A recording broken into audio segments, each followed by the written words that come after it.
അസ്സലാമു അലൈക്കും വറഹ്മത്തുള്ളാഹി വബറകാതുഹു. അൽഹംദുലില്ലാഹി വസ്സലാത്തു വസ്സലാമു അലാ അഷ്റഫി റസൂലില്ലാഹി വഅലാ ആലിഹി വസഹ്ബിഹി അൽഫായിസീന ബിറിളല്ലാഹി അമ്മാ ബഅദ്. പ്രിയമുള്ളവരെ, 26/7/2024 നുമൂവുൽ ഇസ്റ എന്ന ശീർഷകത്തിൽ UAE ഔഖാഫ് പ്രസിദ്ധം ചെയ്ത ജുമാ ഖുതുബയുടെ മലയാള സാരാംശം ഇവിടെ പറയുകയാണ്. ഇന്ന് കുടുംബത്തിലെ അംഗങ്ങൾ കുറഞ്ഞു വരുന്ന കാലഘട്ടമാണ്. അണുകുടുംബങ്ങളായി തീരുന്ന ഈ സാഹചര്യം നാം കൂടുതൽ സന്താനോൽപാദനം നടത്തണം. കുടുംബാംഗങ്ങളിൽ കൂടുതൽ അംഗങ്ങൾ ഉണ്ടാകണം. അത് റബ്ബിന് ഏറെ ഇഷ്ടപ്പെട്ടതാണ്. അല്ലാഹു സുബ്ഹാനഹു വ തആല നൽകുന്ന അനുഗ്രഹമാണ് കുടുംബവും ആ കുടുംബം നിറഞ്ഞ കുടുംബമാകുക എന്നതും. കഴിഞ്ഞുപോയ നബിമാരൊക്കെ വിവാഹബന്ധം നടത്തിയവരും സന്താനോൽപാദനം നടത്തിയവരും ആയിരുന്നു. വലഖദ് അർസൽനാ റുസുലൻ മിൻ ഖബ്ലിക വജഅൽനാ ലഹും അസ്വാജൻ വദുർരിയ. ഖുർആൻ പറയുന്നത് അങ്ങനെയാണ്. നാം നമുക്ക് മുമ്പ് തങ്ങൾക്ക് മുമ്പ് നബിമാരെ നിയോഗിച്ചു. അവർക്ക് നാം ഭാര്യമാരെ നൽകി, സന്താനങ്ങളെയും നൽകി. കഴിഞ്ഞുപോയ നബിമാരും അള്ളാഹുവിനെ സൂക്ഷിച്ച് ജീവിച്ചിരുന്ന സാത്വികരുമൊക്കെ റബ്ബിനോടെപ്പോഴും സ്വാലിഹായ സന്താനങ്ങൾ, അത് ആൺമക്കളാവട്ടെ പെൺമക്കളാവട്ടെ, ഉണ്ടാവാൻ വേണ്ടി ദുആ ചെയ്യാറുണ്ട്. ഇത് മഹാനായ സക്കരിയ നബി അലൈഹിസ്സലാമിൻ്റെ പ്രാർത്ഥനയാണ്. റബ്ബി ഹബ്ലി മിൻ ലദുൻക ദുർരിയത്തൻ ത്വയ്യിബത്തൻ ഇന്നക സമീഉദ് ദുആ. അല്ലാഹുവേ, എനിക്ക് നീ നിന്റെ അടുക്കൽ നിന്നും നല്ല സന്താനങ്ങളെ തരണമേ, നീ ദുആ കേൾക്കുന്നവരാണ്. റസൂൽ സല്ലല്ലാഹു അലൈഹി വസല്ലം തങ്ങൾ നമ്മളോട് സന്താനോൽപാദനം നടത്താൻ വേണ്ടി, കൂടുതൽ പ്രസവിക്കുന്ന സ്ത്രീകളെ വിവാഹം ചെയ്യാൻ വേണ്ടി പറഞ്ഞിട്ടുണ്ട്. തസവ്വജുൽ വദൂദൽ വലൂദ് ഫഇന്നി മുകാസിറും ബിക്കും അൽ ഉമം. നിങ്ങൾ കൂടുതൽ സ്നേഹമുള്ളവരെയും കൂടുതൽ പ്രസവിക്കുന്നവരെയും വിവാഹം കഴിക്കുക. നിങ്ങളുടെ എണ്ണവർദ്ധനവ് കൊണ്ട് നാളെ ഞാൻ റബ്ബിൻ്റെ അടുക്കൽ അഭിമാനം കൊള്ളും എന്ന് അവിടുന്ന് പറയുകയാണ്. മഹാന്മാരായ സ്വഹാബത്തിന് കൂടുതൽ സന്താനങ്ങളുണ്ടാകാൻ വേണ്ടി, സന്താനങ്ങളിൽ ബറക്കത്തുണ്ടാകാൻ വേണ്ടിയൊക്കെ നബിതങ്ങൾ ദുആ ചെയ്യാറുണ്ടായിരുന്നു. നമുക്ക് പിന്മുറക്കാരുണ്ടാവണം. നമ്മുടെ തലമുറ ഇവിടെ എപ്പോഴും നിലനിൽക്കണം.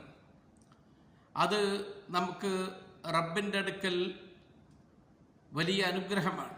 അല്ലാഹു സുബ്ഹാനഹു വ തആല നമുക്ക് നൽകുന്ന സന്താനങ്ങളെ സന്താന നിയന്ത്രണത്തിലൂടെ നാം അവരുടെ ജന്മാവകാശം നിഷേധിക്കരുത്. അത് വളരെ ഗുരുതരമായതാണ്. ഖുർആൻ പറയുന്നു, വബ്തഗൂ മാ കതബല്ലാഹു ലക്കും. അല്ലാഹു സുബ്ഹാനഹു വ തആല നിങ്ങൾക്ക് കണക്കാക്കിയതിനെ നിങ്ങൾ തേടിപ്പിടിക്കണം.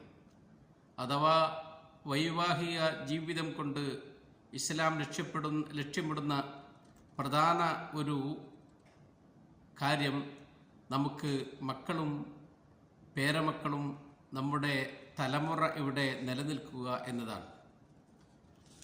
ജീവിക്കാനുള്ള അവകാശം നിഷേധിക്കലാണ് സന്താന നിയന്ത്രണത്തിലൂടെ നാം ചെയ്യുന്നത്. അതൊരിക്കലും ചെയ്തുകൂടാൻ പാടില്ലാത്തതാണ്. അത് നാം പ്രകൃതിയോടുകൂടി കാണിക്കുന്ന പാതകമാണ്. നമ്മുടെ രാജ്യം, പ്രത്യേകിച്ച് UAE, സന്താന വർധനവിന് വേണ്ടിയിട്ട് പ്രോത്സാഹിപ്പിക്കുകയും അതിനു വേണ്ടുന്ന പ്രചോദനം നൽകുകയും ചെയ്യുന്ന രാജ്യമാണ്. അവർ നമ്മുടെ രാജ്യത്ത്, നമ്മുടെ രാജ്യ പൗരന്മാരുണ്ടാകൽ രാജ്യത്തിന് അഭിമാനമാണ്. അല്ലാഹു സുബ്ഹാനഹു വ തആലയാണ് നമുക്ക് ഭക്ഷണം തരുന്നത്. പുതിയ തലമുറ ചിന്തിക്കുന്നത് അങ്ങനെയാണ്. കൂടുതൽ മക്കളുണ്ടായാൽ അവരെ നമ്മളെങ്ങനെ വളർത്തി വലുതാക്കും, അവർക്കാവശ്യമായ വിദ്യാഭ്യാസം എങ്ങനെ നൽകും, പോഷകാഹാരം നമുക്ക് കൊടുക്കാൻ പറ്റുമോ എന്നൊക്കെ ചിന്തിച്ച് അണുകുടുംബങ്ങളിലേക്ക് നാം ചുരുങ്ങുന്ന കാലഘട്ടമാണ്.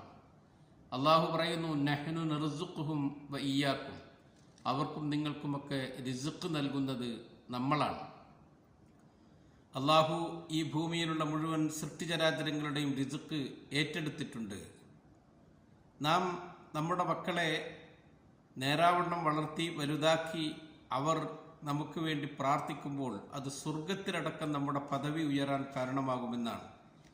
ഹദീസിൽ കാണാം, ഇന്നർ റജുല ല തുർഫഉ ദറജതുഹു ഫിൽ ജന്ന. ഒരാളുടെ സ്വർഗത്തിലെ പദവി അല്ലാഹു തആല ഉയർത്തും. ഫയഖൂൽ, അപ്പോൾ അദ്ദേഹം ആശ്ചര്യപ്പെട്ടുകൊണ്ട് ചോദിക്കും, അന്ന ഹാദ, ഇതെങ്ങനെ സംഭവിച്ചതാണ്? ഫൈഖാലു ബിസ്തിഗ്ഫാരി വലദിക്കലക്, ഇത് നിന്റെ സന്താനം നിനക്ക് വേണ്ടി ദുആ ചെയ്തതുകൊണ്ട് അല്ലാഹുത്തആല നിനക്ക് തന്ന പദവിയാണ് എന്ന്. നാം മക്കളെ വളർത്തണം, വലുതാക്കണം, പഠിപ്പിക്കണം.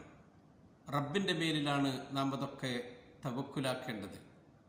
നാം സന്താന നിയന്ത്രണങ്ങൾ നടത്തി വരുന്ന തലമുറക്ക് ഇവിടെ ജനിക്കാനുള്ള അവകാശം നിഷേധിക്കൽ ഏറെ ഗുരുതരമായ കുറ്റകരമായ കാര്യമാണ് എന്ന ബോധം നമുക്കുണ്ടാകണം.